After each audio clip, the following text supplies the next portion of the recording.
Hello friends, मैं Deepak Sharma माध्यमी take से एक बार दोबारा हाजिर हूँ एक नया टॉपिक लेके। आज का हमारा टॉपिक वीपीसी नेट गेटवे के ऊपर रहेगा। नेट गेटवे को कैसे कॉन्फ़िगर और ये कैसे काम करता है, आज मैं आपको इसके बारे में बताऊंगा। अगर अभी तक आपने मेरे चैनल को सब्सक्राइब नहीं किया है तो नीचे दिए गए रेड बटन पे क्लिक करें और साथ में बेल आइकन को दबाना ना भूलें। धन्यवाद। तो चलिए फ्रेंड्स, करते हैं स्टार्ट आज का टॉपिक। जो पिछले वीडियो में मैंने आपको बताया था कि हम कैसे पब्लिक और प्राइवेट सबनेट क्रिएट करके उन्हें हम बाइफरकेट कर सकते हैं वीपीसी के अंदर, एक वीपीसी के अंदर। तो मैं अपना जो लास्ट इमेज था वो ओपन करता हूँ। तो ये हमने एक वीपीसी, जो लास्ट वीडियो था उसमें हमने एक वीपीसी क्रिएट किया था। उसके साथ में हमने एक पब्लिक सबनेट और प्राइवेट सबनेट दो क्रिएट करे थे। और मैंने आपको ये क्रिएट करके भी बताए थे कि जो पब्लिक सबनेट है वो तो इंटरनेट को कनेक्ट कर रहा है, बट जो प्राइवेट सबनेट है वो इंटरनेट कनेक्ट नहीं कर पाएगा डायरेक्टली। तो मैंने आपको लास्ट में ये बताया था कि ये जो प्राइवेट सबनेट है उसमें भी हम पब्लिक आईपी असाइन किए बिना इंटरनेट कैसे चला सकते हैं।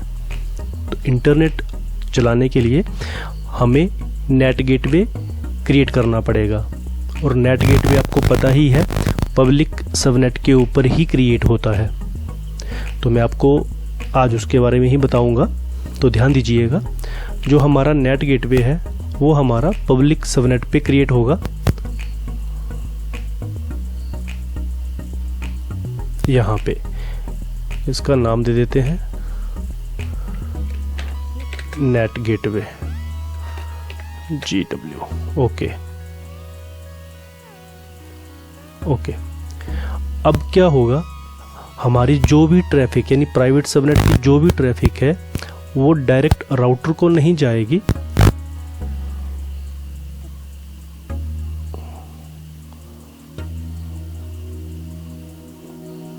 वो अब मूव हो जाएगी हमारे नेट गेटवे पे।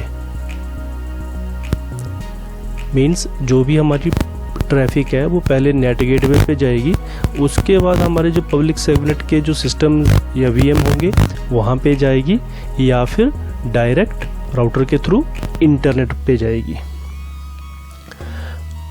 तो चलिए स्टार्ट करते हैं। सबसे पहले तो मैं आपको EC2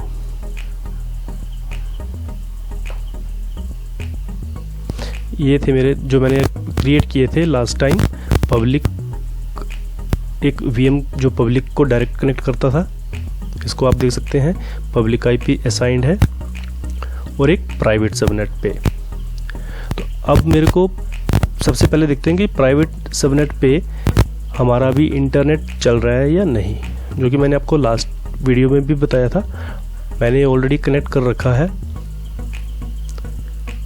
ये आप देख सकते हैं मेरा प्राइवेट आईपी है और ये मेरे प्राइवेट सबनेट का है। तो आप इसको यहाँ पे भी देख सकते हैं मेरे कंसोल पे। इसकी जो आईपी एड्रेस है 10.0.2.234 10.0.2.234। अभी मुझे इस सिस्टम में इंटरनेट से कनेक्ट करवाना है, यानी ये वाले सिस्टम को। तो मैं यहाँ पे क्या करता हूँ, सबसे पहले तो जो ग्लोबल DNS सर्वर है उसको कंटिन्यूसली पिंग स्टार्ट करता हूँ। तो अभी आप देख सकते हैं कि टाइम आउट आ रहा है, रिक्वेस्ट टाइम आउट। तो मेरा जो सर्वर है वो इंटरनेट से कनेक्टेड नहीं है। बट अगर मैं अपने पब्लिक वीएम की बात करूं जो कि मेरे पब्लिक आईपी पे कनेक्टेड है, उससे मैं अगर पिंग करता हूं google.com को, तो ये मेरा पिंग कर रहा है। इट मीन्स ये पब्लिक से कनेक्टेड है। ओके। अभी मुझे जाना है हमारे वीपीसी पे। तो वीपीसी पे जाने के लिए सर्विसेज पे क्लिक करेंगे और VPC सर्च करेंगे। अब मुझे क्या करना है, मैंने आपको पहले ही बोला था कि हमें एक नेट गेटवे क्रिएट करना है। चलिए नेट गेटवे क्रिएट करते हैं। ओके, ये एक पहले बनाया हुआ था बट अभी मैं एक नया क्रिएट कर रहा हूँ। इसका मैं नाम दे देता हूँ पब्लिक नेट। ओके, अब सिलेक्ट अ सबनेट। सबनेट मैंने आपको पहले ही बोला था कि जो अपना नेट गेटवे है वो हमेशा पब्लिक नेटवर्क पे ही, ये पब्लिक सबनेट पे ही कनेक्ट होता है, ये क्रिएट होता है। तो मेरे को यहाँ पे जो मैंने क्रिएटेड किए थे पब्लिक सबनेट और प्राइवेट सबनेट, तो मेरे को पब्लिक सबनेट को सिलेक्ट करना है। सिलेक्ट करने के बाद एक इलास्टिक आईपी, मतलब मेरे को डायनामिक आईपी नहीं चाहिए, मुझे एक स्टैटिक आईपी चाहिए जो चेंज ना हो। तो उसके लिए मुझे इलास्टिक आईपी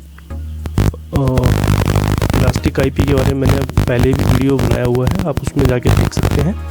इलास्टिक आईपी वो आईपी है जो आपको डेडिकेटेड आईपी किसी सर्वर या किसी राउटर में आप उसको अटैच कर सकते हैं। अगर वो रिस्टार्ट भी अगर होता है आपका सर्वर या राउटर, तो आपको जो आईपी है वो सेम रहेगा, मतलब स्टैटिक आईपी होगा ये।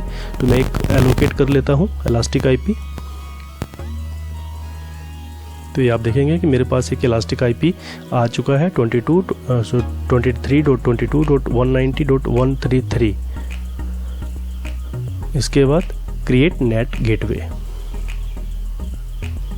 ओके, अभी आपको याद होगा पिछले कल हमने 2 राउटिंग टेबल क्रिएट करे थे, एक पब्लिक राउट एंड एक प्राइवेट राउट। तो मैं राउटिंग टेबल पे जाऊंगा अपने। तो जो प्राइवेट राउट जो था, जिसको हमने पब्लिक से इंटरनेट से अटैच नहीं किया था, उसके राउटिंग टेबल पे जाएंगे, एडिट राउट करेंगे। एडिट राउट करने के बाद यहाँ पे ऐड राउट करेंगे, यानी किसी भी आईपी पे। और किसके थ्रू, पहले क्या हम करते थे, इंटरनेट गेटवे के थ्रू करते थे। तो इसको क्या होगा कि ये डायरेक्ट, इसको पब्लिक आईपी अगर हम दे देंगे तो ये डायरेक्ट कम्युनिकेट कर सकेगा, बट हमें इसको डायरेक्ट कम्युनिकेट नहीं करवाना है। इसके लिए हम क्या करेंगे, हम इसको नेट गेटवे करेंगे, सिलेक्ट करेंगे। और यहाँ पे आप देखोगे तो जो मैंने अभी क्रिएट किया वो आ चुका है पब्लिक नेट। सॉरी। अब इससे क्या होगा कि जब भी मेरा जो प्राइवेट सबनेट का सिस्टम अगर इंटरनेट के लिए क्वेरी करेगा तो वो नेट गेटवे पे जाएगा जो कि मेरे पब्लिक सबनेट पे क्रिएट है, और उसके थ्रू यानी नेट गेटवे के थ्रू इंटरनेट के लिए पैकेट बाहर भेज देगा। उसको सेव करेंगे। जैसे ही सेव करेंगे तो अभी आप देखेंगे कि नेट गेटवे जो है वो अभी पेंडिंग स्टेट में है, और यहाँ पे अभी तक मेरा जो पिंग है वो स्टार्ट नहीं हुआ है। बट मैं आपको यहीं पे रखता हूँ, अभी हम कुछ चेंज नहीं करेंगे, बस जस्ट एक बार इसको मैं ओके। अब देखिए अवेलेबल हो चुका है, इट मीन्स मेरे यहाँ पे पिंग का रिस्पॉन्स आना चाहिए। तो ये अभी 5 या 6 सेकंड के बाद यहाँ पे पिंग आना स्टार्ट हो जाएगा।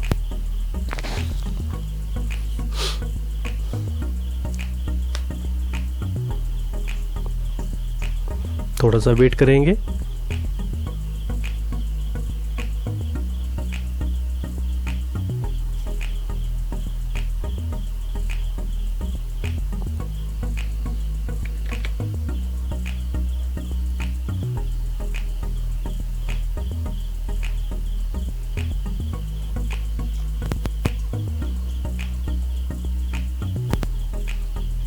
तो ये आप देख सकते हैं कि मेरा जो प्राइवेट सबनेट का जो इंस्टेंस था, जो वीएम था, वो अभी इंटरनेट को कनेक्ट कर पा रहा है।